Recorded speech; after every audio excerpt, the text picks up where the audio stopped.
Start करेंगे हमारा एक फ्रेश चैप्टर का सेकेंड पार्ट।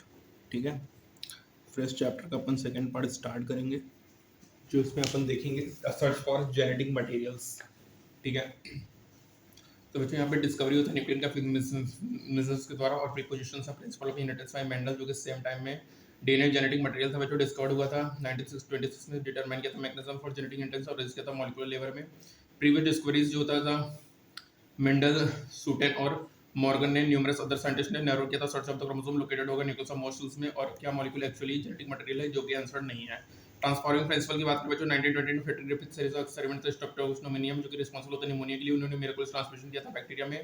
और इस एक्सपेरिमेंट के दौरान जो लिविंग ऑर्गन्स होते हैं चेंज होकर फिजिकली फॉर्म में स्ट्रेप्टोकोकस निमोनिया जो बैक्टीरिया ग्रोन करेगा कल्चर प्लेट में, कुछ प्रोड्यूस करेंगे साइनी कॉलोनीज, कुछ रफ कॉलोनीज होंगी ये जो, क्योंकि असिस्टेंट बैक्टीरिया बच्चों म्यूकस पॉलीसेकेराइड कोट होगा, आर स्ट्रैंड में नहीं होगा। जो माइस इन्फेक्टेड होंगे असिस्टेंट से वो डाई होंगे निमोनिया से, जो कि इन्फेक्टेड होगा आर स्ट्रैंड से वो निमोनिया डेवलप नहीं करेंगे बच्चों। तो डाई कौन करेंगे? एमएस डाई करेगा, एमआर डाई नहीं करेगा।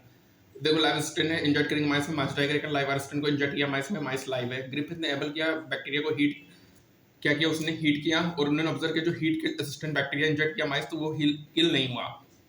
जब उन्होंने इंजर्ट किया mixture of heat killed S और लाइव आर असिस्टेंट बैक्टीरिया को तो माइस डाइड हुआ, और इन्होंने रिकॉर्ड किया कि living S bacteria from the dead mice, और इन्होंने कंक्लूड किया कि जो आर असिस्टेंट बैक्टीरिया होता है उसमें समवन ट्रांसफॉर्म्ड होगा हीट असिस्टेंट बैक्टीरिया में, कुछ ट्रांसफॉर्मिंग प्रिंसिपल होगा हीट असिस्टेंट से, जो कि आर असिस्टेंट को सिंथेसाइज करेगा स्मूथ पॉलीसेकेराइड कोट होगा और बिकम विरुलेंट होगा। ये ट्रांसफर ऑफ जेनेटिक मटेरियल होगा, जो बायोकेमिकल नेचर होता है जेनेटिक मटेरियल का वो डिफाइन नहीं होता उस एक्सपेरिमेंट से।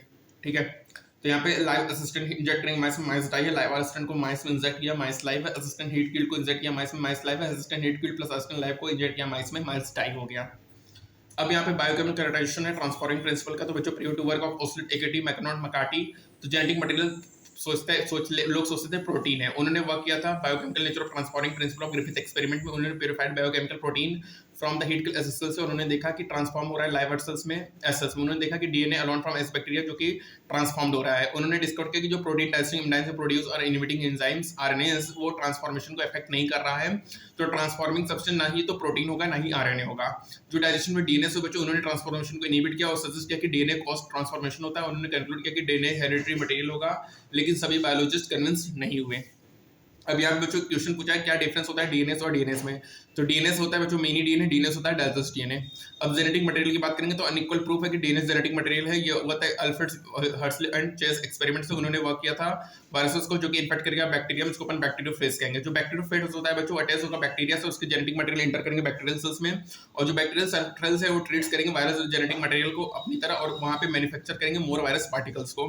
तो हर्शले और चेस वर्क ने डिस्कवर किया था कि इट वाज प्रोटीन और डीएनए जो कि फ्रॉम द वायरस जो कि इंटर करेगा बैक्टीरिया में। तो उन्होंने कुछ वायरसेस ऑन अ मीडियम बनाया जिसमें कंटेंट क्या था रेडियोएक्टिव फास्फोरस और कुछ में रेडियोएक्टिव सल्फर था। जो वायरस ग्रोथ हो रहा था प्रेजेंस ऑफ रेडियोएक्टिव फास्फोरस में बच्चों रेडियोएक्टिव डीएनए था, क्योंकि वो प्रोटीन फास्फोरस प्रोटीन कंटेंट नहीं करता। और इसी तरह बच्चों उन्होंने देखा कि जो वायरस ग्रो कर रहे हैं रेडियोएक्टिव सल्फर में उसमें रेडियोएक्टिव प्रोटीन है, रेडियोएक्टिव डीएनए नहीं है, क्योंकि डीएनए सल्फर नहीं कंटेन करता। तो फास्फोरस वाले में डीएनए था बच्चों, सल्फर वाले में प्रोटीन था। तो यहाँ पे रेडियोएक्टिव फेजेस को अलाउ किया, अटैच किया इकोलाई बैक्टीरिया से और इन्फेक्शन प्रोसीड किया। तो जो वायरल कोड्स हैं रिमूव हो रहे हैं बैक्टीरिया से बाय एगेडिंग इन अ ब्लेंडर, जो वायरस पार्टिकल है बच्चों सेपरेट हो रहा है जैसे बैक्टीरिया में बाय स्पेरिंग, जब उसको सेंट्रीफ्यूज कर रहे थे। तो बैक्टीरिया जो कि इन्फेक्टेड होता है वायरस से बच्चों उसमें रेडियोएक्टिव डीएनए था। ठीक है, ऐसे बैक्टीरिया जो इन्फेक्ट वायरस में रेडियोएक्टिव डीएनए था वो रेडियोएक्टिव था। इसका मतलब ये था कि डीएनए मटेरियल होता है जो कि पास होता है वायरस टू बैक्टीरिया। और बच्चों यहाँ पे इन्फेक्टेड वायरस जिसमें रेडियोएक्टिव प्रोटीन था वो रेडियोएक्टिव नहीं था, इससे ये पता चला कि प्रोटीन नहीं इंटर होता बैक्टीरिया फ्रॉम द वायरसेस। तो यहाँ पे पता चला कि डीएनए ही जेनेटिक मटेरियल होता है जो कि पास होता है वायरस टू बैक्टीरिया। बैक्टीरियोफेजेस में बच्चों रेडियोएक्टिव S35 लेबल्ड है प्रोटीन कैप्सूल है, रेडियोएक्टिव B32 लेबल्ड डीएनए बच्चों। इन्फेक्शन है ब्लेंडिंग है सेंट्रीफ्यूगेशन से बच्चों, यहाँ पे रेडियोएक्टिव S35 डिटेक्ट हुआ था सुपरटेंट में, यहाँ पे बच्चों कोई भी रेडियोएक्टिविटी डिटेक्ट नहीं होता सुपरटेंट में, तो फास्फोरस में नहीं हुआ। ठीक है, तो बच्चों यहाँ पे अपन हमने हार्शले चेस एक्सपेरिमेंट से प्रूव किया कि डीएनए ही जेनेटिक मटेरियल होता है। अब properties of genetic material DNA versus RNA की बात करेंगे तो बच्चों यहाँ पे डिस्कशन करेंगे कि जो प्रोटीन वर्सेस डीएनए होता है, DNA as a genetic material unequally resolve हुआ था हर्शले चेस एक्सपेरिमेंट से, एस्टैब्लिश हुआ था कि डीएनए एक्ट होता है जेनेटिक मटेरियल में, और ये क्लियर हुआ कि बच्चों कुछ वायरसेस में आरएनए भी जेनेटिक मटेरियल होता है, जैसे टीएमवी और बैक्टीरियोफेजेस क्यूबी में इसमें जो आरएनए जेनेटिक मटेरियल होता है। अब यहाँ पे कुछ आंसर्स करेंगे कि डीएनए प्रीडोमिनेंट है जेनेटिक मटेरियल, क्या आरएनए परफॉर्म करेगा dynamic function of messenger adaptor को, फाउंड होगा डिफरेंस बिटवीन केमिकल स्ट्रक्चर और टू न्यूक्लिक एसिड मॉलिक्यूल्स को। अब बच्चों यहाँ पे देखेंगे दो chemical difference between DNA RNA. एक मॉलिक्यूल जो कि एक्ट करेगा जेनेटिक मटेरियल को फिलफिल करेगा बच्चों, it should be able to generate replica होना चाहिए बच्चों, केमिकली स्ट्रक्चरली ये स्लो चेंज म्यूटेशन होना चाहिए और रिक्वायर्ड होना चाहिए इवोल्यूशन के लिए, एक्सप्रेस होना चाहिए in the form of Mendelian characters के फॉर्म में। ये प्रॉपर्टीज होते हैं जेनेटिक मटेरियल के। यदि अपन एग्जामिन करें तो रिक्वायरमेंट 1 by 1 तो rule of basis pairing complementary होगा, तो nucleic acid DNA RNA ability होता है direct their duplications. Other molecules भी होते हैं लिविंग सिस्टम में जैसे प्रोटीन, वो भी फेल होंगे फुलफिल फर्स्ट क्राइटेरिया इटसेल्फ। जो जेनेटिक मटेरियल होता है बच्चों स्टेबल होगा, not to change with different stages of life cycle या change in physiology of the organism. Stability में जो प्रॉपर्टी होती है जेनेटिक मटेरियल का जो कि एविडेंट था ग्रिफिथ ट्रांसफॉर्मिंग प्रिंसिपल से, जो कि जिसमें बता रहा था कि जो विच किल द बैक्टीरिया, जो कि डिस्ट्रॉय नहीं करा था कुछ प्रॉपर्टीज ऑफ जेनेटिक मटेरियल को।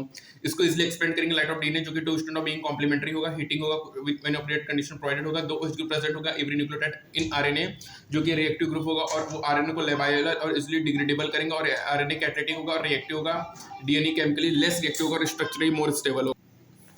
बच्चे यहाँ पे देखो 2H ग्रुप प्रेजेंट होगा every nucleotide RNA, reactive group होगा, आरएनए डिग्रेडेबल होगा, प्लेटलेटिक होगा, रिएक्टिव होगा, डीएनए केमिकली लेस रिएक्टिव होगा, स्ट्रक्चरली मोर स्टेबल होगा एज कंपेयर टू आरएनए। इसलिए 2 न्यूक्लिक एसिड में डीएनए बेटर जेनेटिक मटेरियल है बच्चों, ठीक है।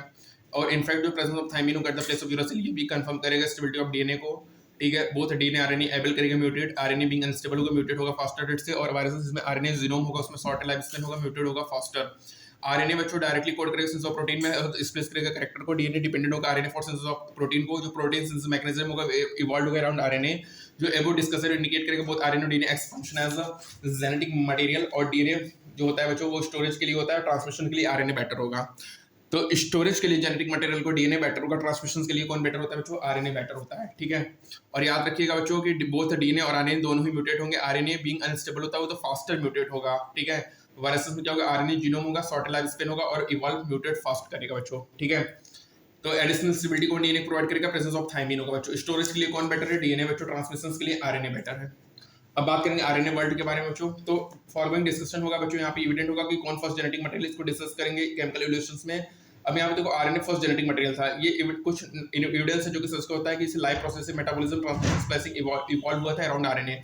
आरएनए का use as a genetic material जो कैटलिस्ट होगा, यहाँ पे कुछ important biochemical reactions living system में जो कैटलाइज्ड होगा आरएनए कैटलिस्ट के, नॉट बाय प्रोटीन एंजाइम्स। जैसे आरएनए कैटलिस्ट होता है, रिएक्टिव होता है और अनस्टेबल होता है।